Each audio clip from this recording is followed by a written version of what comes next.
So I'll go ahead and kind of kick things off. So just to kind of get started, of course, we have Barry Schwartz here. Really in the SEO world, you don't really quite need an introduction, but Barry, just out of curiosity, can you kind of give us a background in how you got started in SEO? Yeah, sure, no problem. So how to get started? So I started, I guess a client was interested in back in early or late 1990s, early 2000s, how does he get more traffic from search? It wasn't really Google then, it was, other search engines like AltaVista and so forth. So I did some research, I joined some SEO communities, and I'm like, wow, this is a pretty fascinating area. It's constantly changing. Wouldn't it be great if I could just keep notes of what's changing and what's going on in the SEO community or SEM community? So I started a blog, Search Engine Roundtable, where I basically went ahead and just kept notes of what is trending and what's going on based off of the, I guess, SEO community chatter. And I've been keeping that blog up for, I guess I started in 2003, so I've been keeping it up since then. So yeah. That's awesome. I often will reference your blog and a lot of the podcasts that I do for the Publisher Lab podcast. So I love your blog, and I'm just personally a big fan. So we'll go ahead and just kind of dive right into some questions that we've got for you. So the first one is, what are the top 3 elements in SEO that publishers should focus on right now? So I think right now, I'd probably break it out into a few things. Obviously, Google Discover. I don't know if you've seen it before. It shows up in the Google search app. It shows up in multiple places where Google will kind of like push you, feeds of information. And if you could show up, especially if publishers show up in Google Discover, it could send a nice burst of significant traffic to you. No real way to optimize for it. You want to make sure your stories are read by a lot of people. You want to make sure that the images are high quality and your site quality is high quality. But Google Discover is one of those areas I know a lot of publishers are talking about, saying, wow, look at all that traffic Google Discover is sending me. And it's kind of hit or miss. You really can't optimize for it or make sure a story is in Google Discover, because and you might see it and I might not see it because it's user specific. But it's a way to really get a nice amount of traffic from users that are not necessarily searching for it, which is a new way of thinking about SEO, how to get your content to people who are not searching for it. So I think that's one of the areas that you should probably look into. Google recently updated their Google Discover help documents in terms of what publishers will look at. Just do a Google search for Google Discover publishers help, and you'll probably find the Google support document on that. And it gives you some tips on how to actually get content that might go ahead and rank well in Google Discover. So that's probably one thing that I would have SEOs look into. Another thing I might have SEOs look into is obviously the top stories carousel. So if you do a search and you're a publisher, most publishers want to be in that top stories carousel. It used to be in the news box. Now it's top stories. You don't have to necessarily be a news publisher to be included, nor do you have to be in Google News to be included. But you need to, right now, to be in the carousel, most sites have to have AMP. So you have to make sure you have AMP enabled. That's going to go away with the page experience update in 2021. So you're no longer going to have AMP to show up in top stories, at least with the carousel and the image.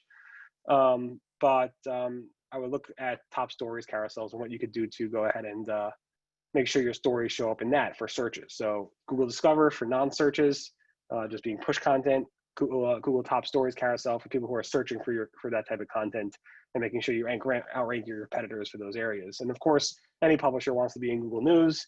The restrictions around Google News, at least early days, was much harder to get into Google News, but now it's much easier. You no longer have to have certain technical parameters around that. So there's a lot of publishers that can get into Google News. And with that, Google actually just released this week or last week in Google Search Console, in the performance reports, a way to filter out how much traffic publishers are getting specifically from Google News using the search filter in the performance report. So that's another nice thing there that you should know about. If you are in Google News, you can actually go ahead and weed that out. The Google News filter in the Search Console performance filter does not show you top stories. It shows, because that's from web search, but it does show you the Google News tab related search traffic. So those 3 things I would say: Google Discover, Google top stories carousel, and then the Google News stuff. Right. And for anyone who is interested in learning a little bit more about Google Discover, we actually have a session tomorrow. And one of our publishers, Chrome Unboxed, is going to talk a little bit about his experience with Google Discover. So just a heads up if anyone is interested in learning a little more. Our next question is, what are the biggest SEO myths or misconceptions circulating in 2020? Sure. I guess the biggest one, and actually there's a video coming out, Google has this SEO myth busting series on their YouTube channel, on the Google Webmaster YouTube channel, and I did one that's not aired yet, so here's a little preview, is that Google doesn't really hate SEOs. They don't have nothing against SEOs. They're kind of on your team. Google, it's a team effort. Google wants us to build content as publishers. Google wants to make sure that they could crawl, index, and discover that content so that they could give that content to their searchers that want to consume that content. So Google has to work with SEOs and with news publishers. It's not like they hate us, they love us, we need them, they need us, and it's kind of, hand in hand. Of course, there's obviously the strife between SEOs and Google in terms of bending guidelines and trying to do things to go ahead and outrank other people. But in general, Google does not hate SEOs. They actually have a whole team and division of people at Google called, at least they called Google Webmaster Trends and Analysts, but now they're called Google Search Relations Team. And they're devoted really to partially, not completely, but partially to communicate with the Google SEO community and the Webmaster community and developer community. They don't hate us. They actually spend a lot of money and resources and time with us. So that's number one. Google does not hate us. They want to work with us. Number two, and if I'm going too fast, I could slow down. My mind, one of the things that you see a lot, and it's kind of funny, is that people think domain authority, a metric from Moz, that Google uses domain authority for the rankings. And I see over and over again people saying, well, my DA went up. Why is my rankings not going up? Moz and Google are completely separate companies. Moz is a company that pretty much is devoted around figuring out or tool sets around for SEOs. So they look at Google's search rankings, they try to figure things out for SEOs, but they have no insider access to Google.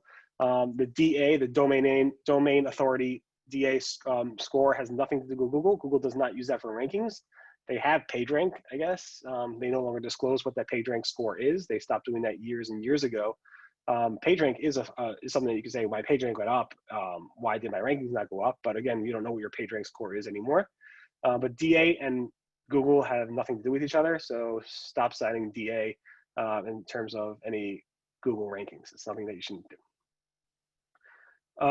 The third thing that I see a lot is that people think that Google uses user experience metrics for search rankings. Like people say Google uses Google Analytics to track and to use things for rankings. So if your Google Analytics goes up and you see traffic going up, Google might go ahead and rank you higher. That's not true. Google does not use Google Analytics. Google doesn't look at if somebody clicks on your site from the search results, goes to your site, and then goes back. That's called pogo sticking. Google does not use that as a metric. Google does not look at click-through rate. Google does not look at those types of user engagement metrics for rankings. They said this numerous times. They've been saying this forever. They actually call this messy or like messy data. It's easy to fake. It's easy to just basically manipulate. I know a search engine back in the old days called Direct Hit used to use CTR, click-through rate, from the search results as a ranking factor. Google does not use that because that search engine is no longer around for one reason or another, but Google does not use that. The interesting thing is Bing just said they do. They do use some level of user engagement in the search results as a ranking factor. And Apple just came out with their ranking factors for whatever search engine they might have, I guess Siri and Spotlight, that they also use user engagement, click-through rate, and so forth as a ranking factor. But Google says they do not. Where the confusion lies, and if I'm going on too long, feel free to stop me, is that Google has something called Google Search Quality Raters that go out. They're not actually Google employees. They're contractors that Google hires through a third-party company that rates the results that Google has live now And it also rates like test results that Google wants to go ahead and see if they want to push out, meaning that Google's constantly tweaking their algorithms, and they test those algorithms both in a live environment as well as with their testers to see if it makes improvements. So those raters might go ahead and rate things, but those ratings have no direct relationship with the actual algorithm. It's not being fed back into the algorithm. An engineer might look at that and say, oh, what we tried with this tweak to the algorithm didn't work because the raters really disliked the results, so we're not going to go ahead and push it out. But they're not going to go ahead and feed that data directly back into the algorithm to say, 15 raters said they liked this result, 2 raters said they didn't like that result, so we should make a change. That's not how it works. So that's another kind of sub myth. It's kind of like 3.5 in terms of 3.5 different misconceptions you see a lot. I can go on if you want. It's like lots of myths, but That's okay. All right, we'll move on to, I'm sure this is a very popular question, but do you use any SEO tools or services? And if so, what do you use them for? So I don't personally do a lot of SEO consulting, meaning I'm not an SEO full-time. I write about it. So I write about it. I've been writing about SEO for almost 20 years, but I don't do SEO services. I don't want my writing to be biased based off of what I write about. So you see a lot of SEO consultants write about certain topics, and sometimes they might be using a tactic that Google says you can't use anymore. They might say, well, if you use this tactic, it's fine if you use it this way, even though Google says you can't use it. And one example is guest blogging.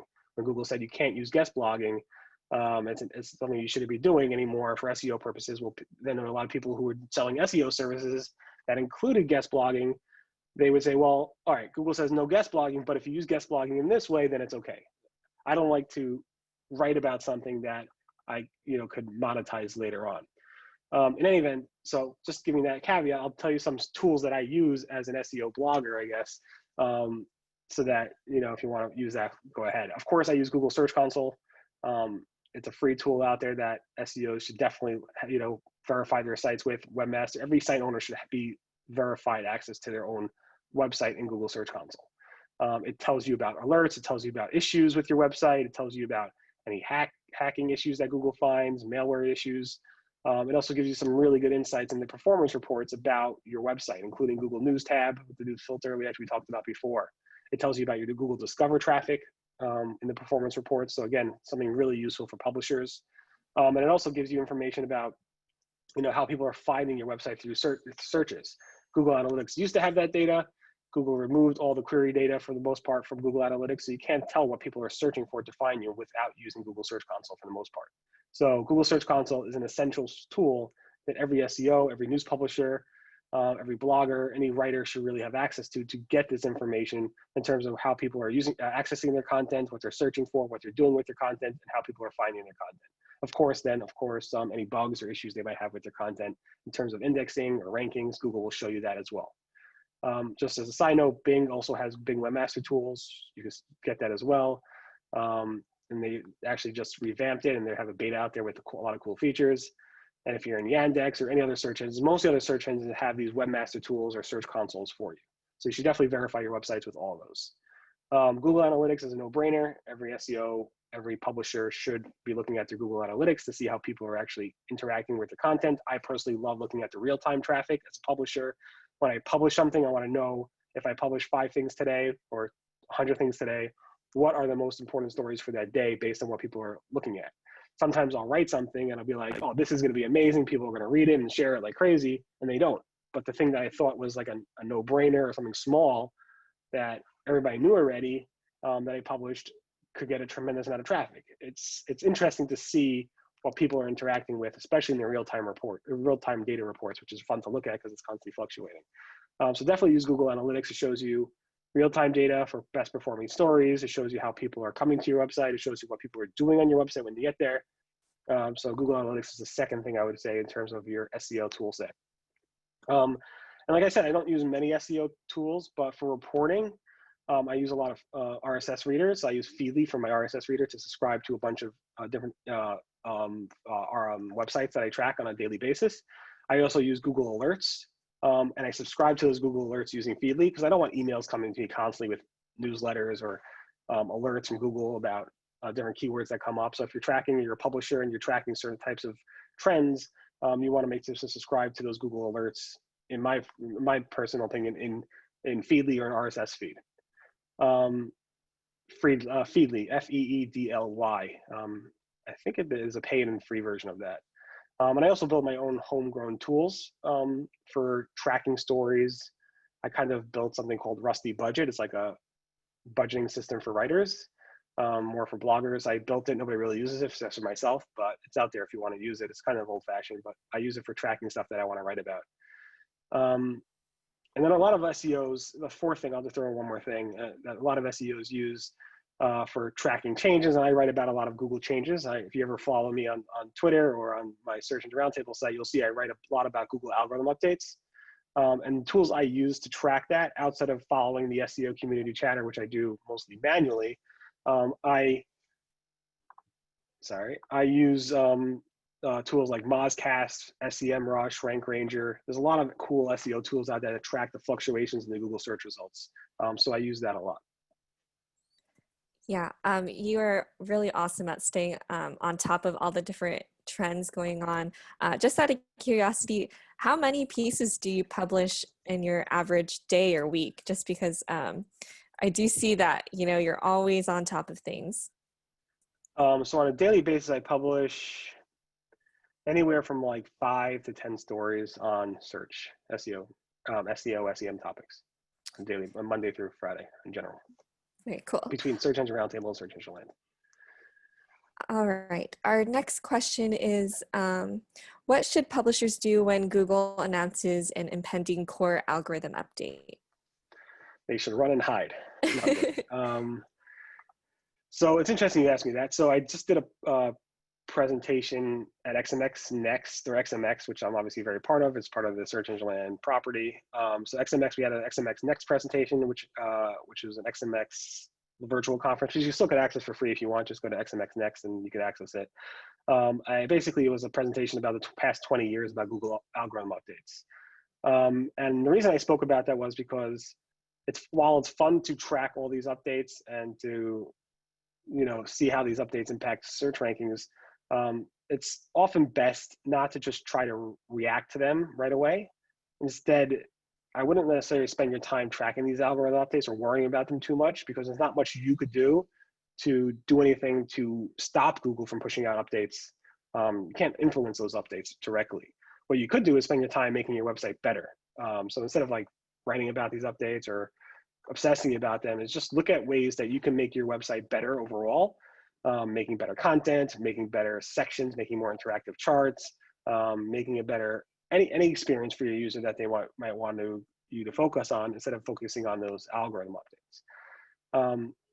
The only reason to really react when you see a Google algorithm update pushed out is that if you could confirm that you didn't make any technical changes to your website in the past, X days before, let's say, next 5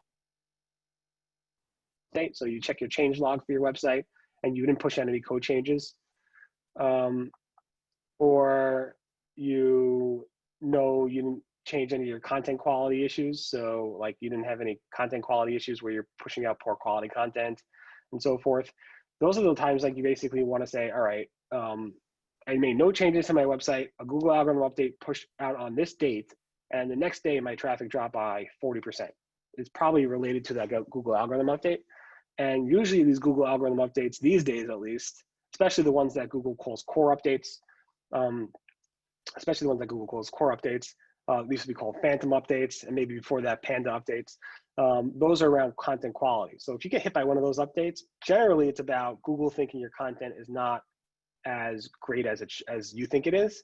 The content quality is not that great. And it's kind of you thinking about how you have to step back and say, what do my users really think about my content? Why am I not ranking well above my other competitors for the same content that you're trying to compete with? And sometimes you step back and ask third parties to look at your content. They might say, well, this other website provides this content in this type of fashion and you provide it in that type of fashion, and that's why we like the other website better. It's often a good idea to survey your readers when this happens. So if you you get hit by a quality update, a core update, put a little survey on your site. Ask them what they think about this article, or about your website navigation, about your user experience. Ask them to rate it. I think Google has a free or a cheap service called Google Consumer Surveys that you can just embed a piece of code and it will prompt people to actually rate your website based on machine learning factors. It would basically ask them questions that you might not have thought about. So it's definitely great if you go ahead and get hit by an algorithm update to put one of those surveys on your website. And not only will it help you probably figure out new ways to produce new content that you haven't thought about, it will also give you ideas on how to make improvements to your website, overall navigation stuff, UX stuff, and even content improvements. And then, of course, it might help you rank better in the future. Awesome.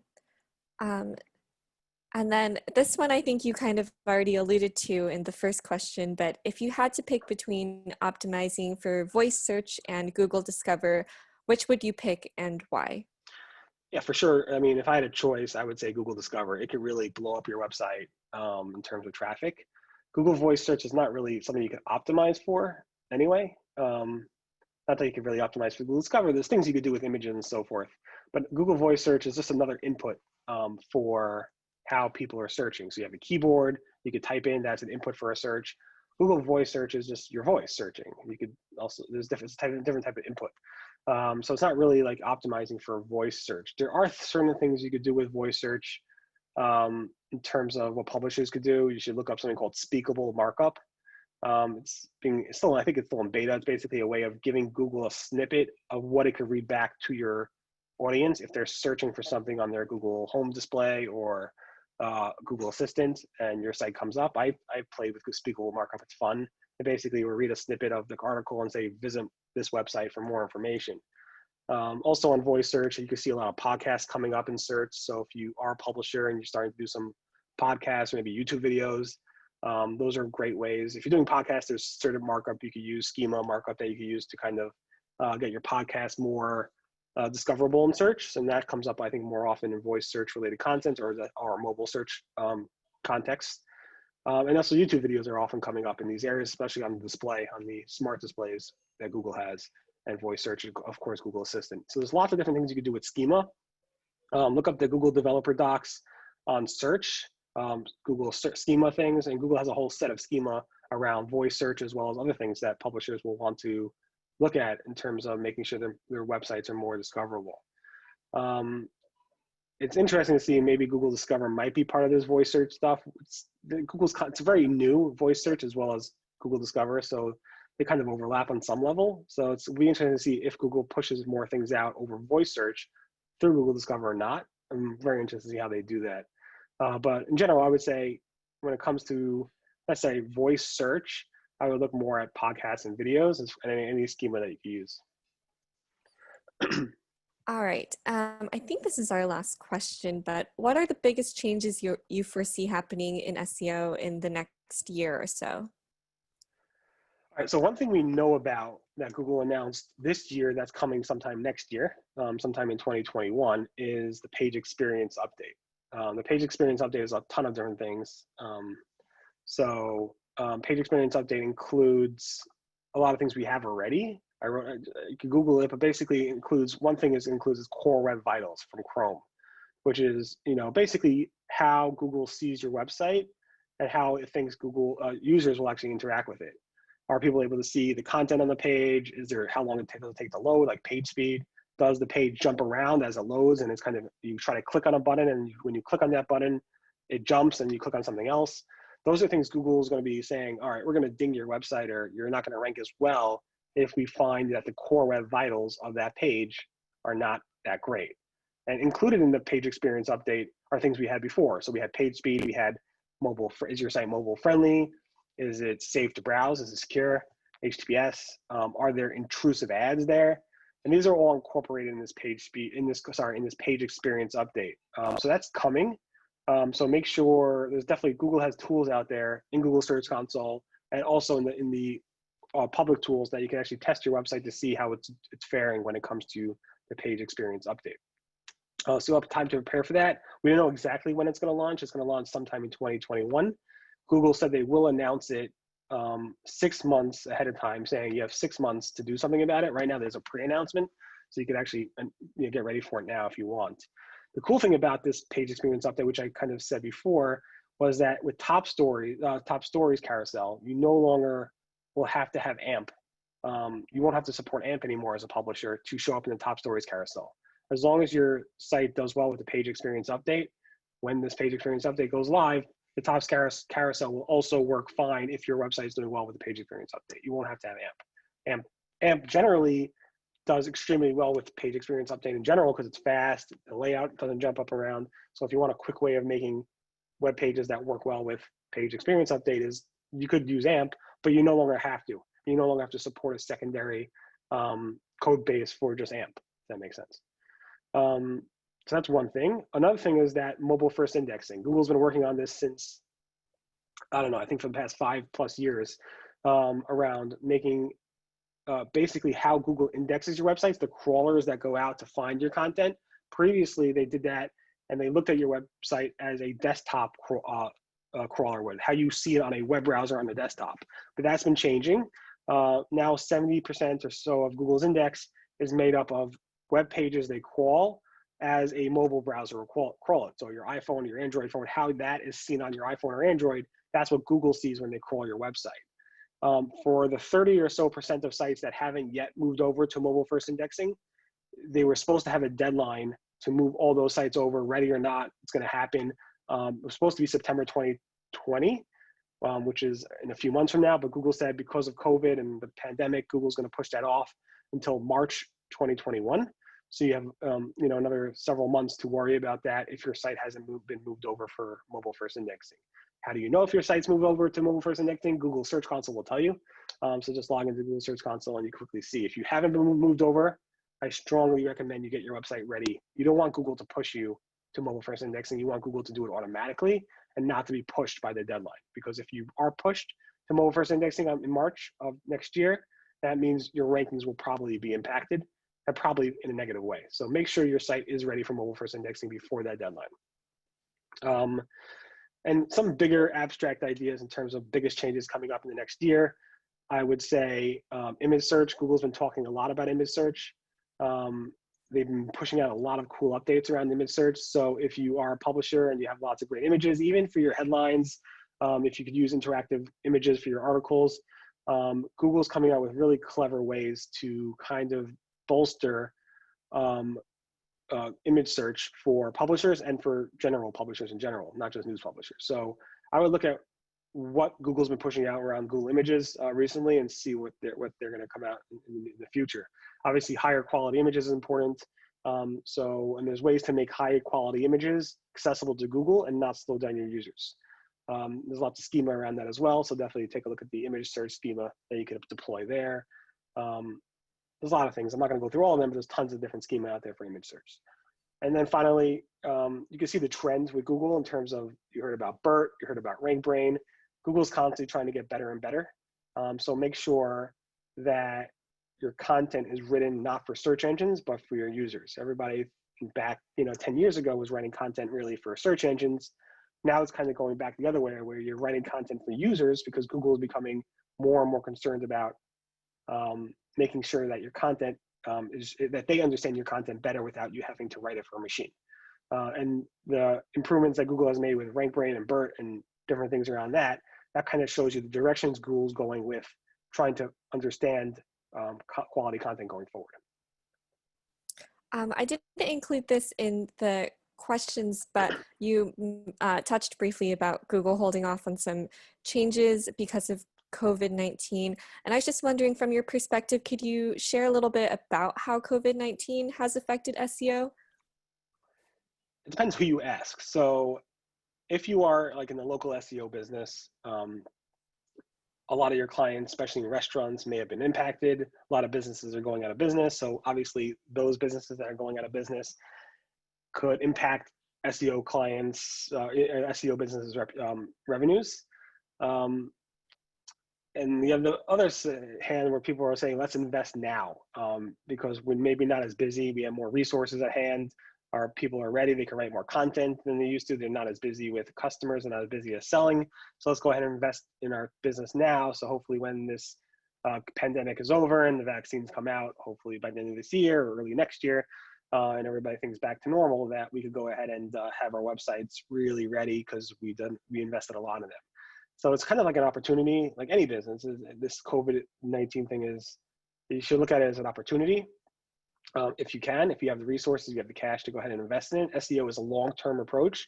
It's not something you could just deploy right away. Like maybe Google Ads is really short term. You can throw money at it and get traffic to your website immediately. Maybe if you're not getting the business now and you're in an area where getting traffic to your website now won't necessarily help you sell, maybe say, let's look at how we could invest in our website in the long term, which is SEO. SEO is a long-term strategy to go ahead and say, hey, in 6 months from now, the SEO that I did 6 months ago, that's really kicking in now.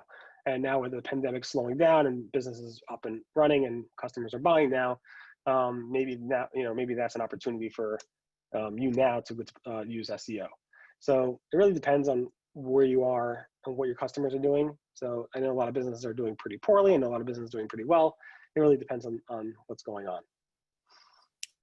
All right, so we have about 15 minutes or so for some audience questions. I'll go ahead and stop sharing my screen. So if those who have questions want to use the Q&A feature, it just helps us in keeping track of the questions that we get in.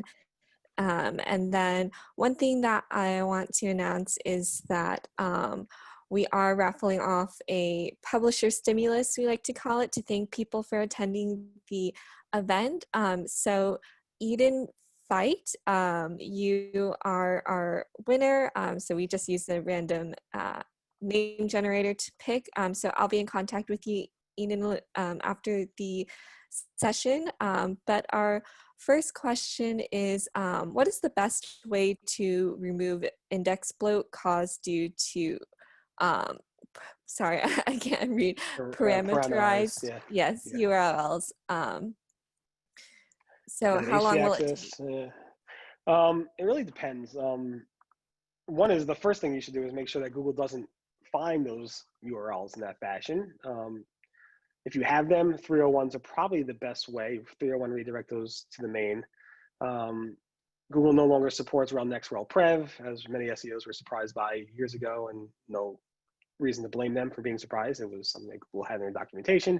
But basically, the first step is make sure that Google cannot get to those pages. Make sure your URL structure doesn't let users get to those pages. There's ways to do that in coding that you won't have all those extra parameters on your URLs. And so forth. You could always use, if you can't use a 301 redirect and you want users to get to those pages, then you could use canonical tags. So you could say rel canonical back to the main URL parameter, whatever that main URL parameter should be. And Google then kind of consolidate all those singles from the additional URL parameters to the main URL that you want to go ahead and put it to. But yeah, I mean, I would do a 301 if that's possible. All right, the next question we have, I probably should answer this. You mentioned too many ads as a page experience problem. Will Zoic make changes to adapt? The answer is yes. Our system is always optimizing based on page experience, and we're always staying on top of the different trends and different things that we have to adhere to. And we are Google certified publishing partner, so we will always be in cooperation with their policies and standards. All right, any other questions we have coming in? We've got about 10 minutes or so, but if there are no other questions, we can end the session early. Does look like someone says, what metrics do you recommend we focus on to provide a good user experience? In terms of search, I would just use the metrics that Google's releasing for the page experience update. That is the Core Web Vitals. So Google lists out all those things. If you want to be specific, one is largest contentful paint. That's LCP is a metric that's using the Core Web Vitals. The other one is interactivity. So the first input delay, which is also known as FID. And then cumulative layout shift is basically CLS if the page is jumping up and down in terms of the page user experience. Of course, page speed is one of those topics that people care about a lot. It's not that important. My opinion, this whole page experience thing is going to be not highly weighted by Google. I know people think that certain metrics around user experience are important. The most important thing you can do as a publisher is content, and make sure that people want to share your content, links to the content. But the most important thing by far for Google has always been content and links. That's always going to be the same. User experience is just gravy on top of that, and you want to have a great user experience. But in terms of Google's ranking factors, I think it's a very small factor. All right, so this is an architecture question. Should publishers be more focused on page SEO or overall structure? I would, so it really depends. I would probably focus more on overall structure if you had both problems, because Google will then be able to better understand your overall website overall, as opposed to issues with individual pages. Individual pages usually you can fix on the content management platform level. So if you fix one page, you fix them all. And same thing with overall structure. It kind of goes hand in hand when you have a content management system. But if you have overall structure problems, that's probably a number one priority, because then Google's having problems navigating your website. All right. If we have any more questions, go ahead and submit them through the Q&A or the chat feature. I'll give you guys about 30 seconds to see if anyone has any more questions. All right. If page experience from Google won't be relevant for SEO, why do AMP pages provide so much traffic? Why do AMP pages provide so much traffic? Because Google defaults, if you have an AMP page, Google will default, if you're searching on mobile and you have an AMP page, Google will default the link that you get to your AMP page. Google is going to always send traffic to your AMP page over any other pages because they think it's a better page experience. So the question is, if page experience from Google won't be that relevant for SEO, why? Again, it's just Google's push for AMP. It's not necessarily mean that it won't be as relevant. I think, because Google has said in the past numerous times that page speed is a very lightweight signal. HTTPS is a very lightweight signal. Mobile friendliness is important, but it's a lightweight signal. Content and links, more so content these days, is the most important thing. How much is a weighted page speed? How much is page experience going to be weighted? I don't know. And will it change? Yes. Will it be weighted? They'll probably adjust the scales, and it might be more important for certain types of websites versus other websites. It really depends. I'm not saying it's not going to be important at all. I just think saying AMP sends you more traffic doesn't necessarily mean that it's going to be weighted that much. I think you just touched on this, but is page speed important for ranking? I hear this question asked so often. Google, it's a factor. I think it's a small factor.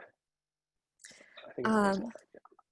And the next question is, do you have any advice on how to get to the top stories if my website is already on Google News and already has AMP? So images are supposedly important. There's a whole thing around, it also depends. Like, it's core updates and top stories go together. Core updates and Google Discover go together. Google's trying to show the most relevant and most trusted types of websites in that carousel and in Google Discover. So whatever you could do to kind of convince Google that your website overall is the best website for that topic, then you'll see your content show up there more and more often. Of course, if the query is more niche, then obviously you want to be more authoritative in that niche. But you always see like Wall Street Journal and New York Times, those types of websites are generally showing there a lot because they're more respected and more trusted. All right. The next one is, how do you handle more ads on a web page? I'm not sure. RWT Core Web Vitals, how do you optimize having more ads? The question, I guess, is if you have ads, do they slow down the website? Do they kind of distract users from the website? I think your services kind of helps with that, I guess. But basically, Google has said numerous times, people complain about AdSense ads and they slow down the website, or having this, code from Google or on our website. And Google's web search team, the SEO Webmaster Trends team, basically said, just because it's a product from Google doesn't mean, even if it slows you down, it's still going to go ahead and impact your rankings. So you're responsible for whatever code you put on their website, even though it comes from Ezoic or from Google or whoever. You're responsible for that, and you have to make sure that that code doesn't slow down your website too much. So I don't think you have to worry about it too much. I think most people that use these types of tools, that use AdSense, that use DoubleClick, that use these different publisher networks, usually those ads don't slow you down enough to actually hurt your website's rankings. So I'll go ahead and answer the next question, which is Google Discover traffic is often volatile and lacks search intent of organic traffic. If a large portion of a site's traffic is from Discover, will that affect Ezoic's RPM for a site? So, of course, where users are coming from is a big factor in, their behavior on a website. But the great thing about Ezoic is that that is a factor it takes into account when they are serving ads. So if it recognizes that, this large portion of traffic comes from Discover and they behave in a specific way, then the machine learning will actually serve ads based on that experience, based on that behavior. So we're always optimizing on hundreds and thousands of different factors. So yes, it will affect it, but the machine learning will optimize for that traffic. So the next one we have is, what's the best tips to recover from being penalized by Google? So it depends on the penalty. So Google wouldn't call it an algorithm updated penalty. They'd call a manual action a penalty. So if you have a Google manual action, again, verify your website in Google Search Console, and you'll be able to see quickly what manual action you have. And even there, Google will tell you the next steps you probably need to take for that manual action. Is it a content issue? Is it a link issue? And that's what Google will tell you specifically what you need to do, even link you to a help document. Then you have to submit a reconsideration request after you fix the issue, and then wait. So manual actions are pretty straightforward. Algorithms, if you feel like you're hit by an algorithm update, I kind of discussed it earlier on, you should really, figure out what that algorithm update was about. Or you can read my website to see other people complaining about the algorithm update. Was it content related? Was it link related? Was it just everything? Like a lot of these updates these days incorporate overall quality of the website. So I think often surveying your readers and looking at your website from a non-biased perspective is often a really good approach to looking at what you can do to improve your website.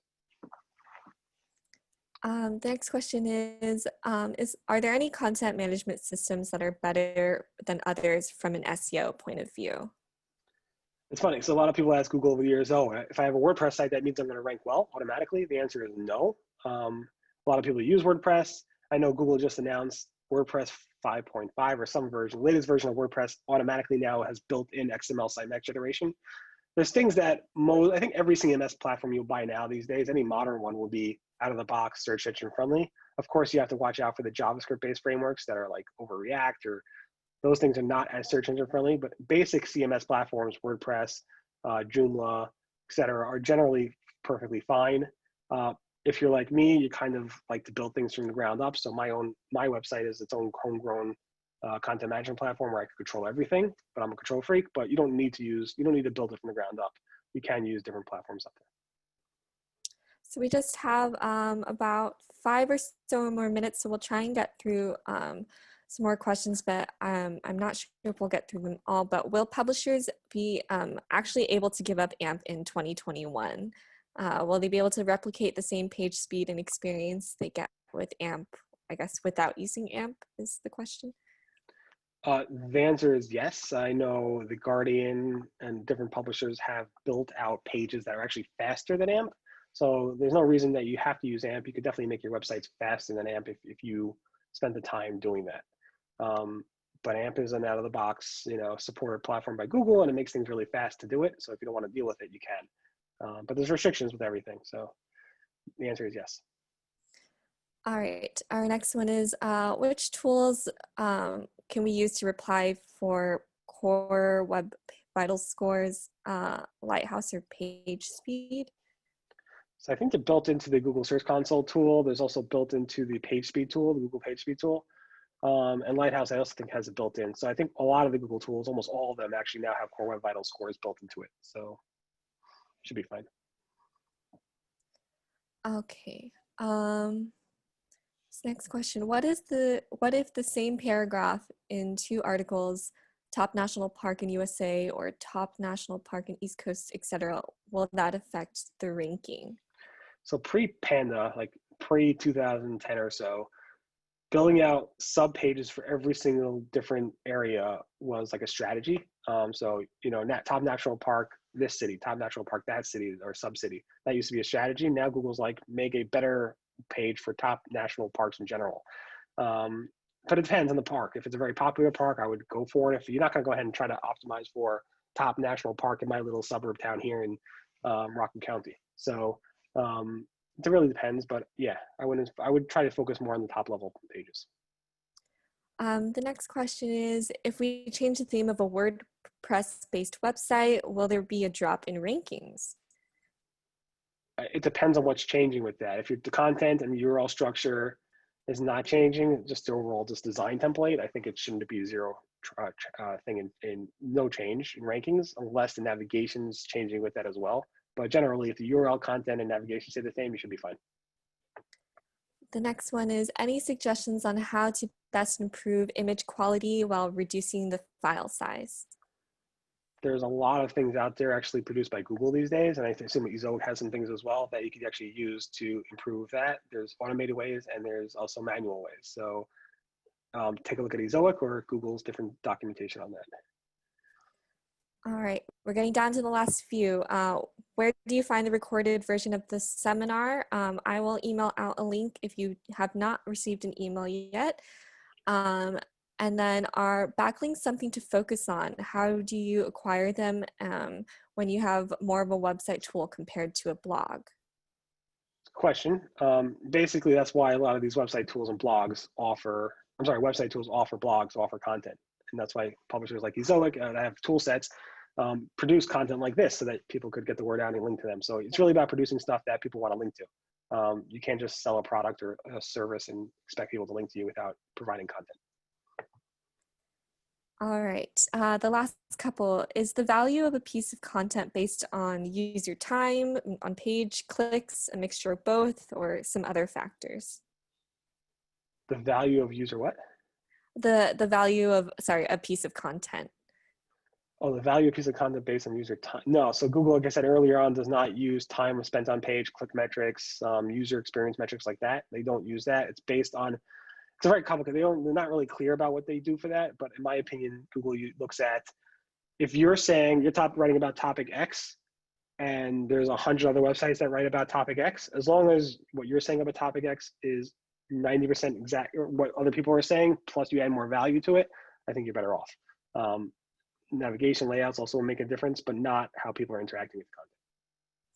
All right, this will be our last question. Does changing your navigation change your rankings? It can. Not always, but it can. I'm sorry for answering these quickly. I know we're in lightning round, so I answered a bunch of the last questions. No, that's awesome. I think we hit about 20 or so questions, or maybe a few more. Barry, thank you so much for joining us today and taking your time and just answering everybody's questions. We really appreciate it. My pleasure. Thank you for having me.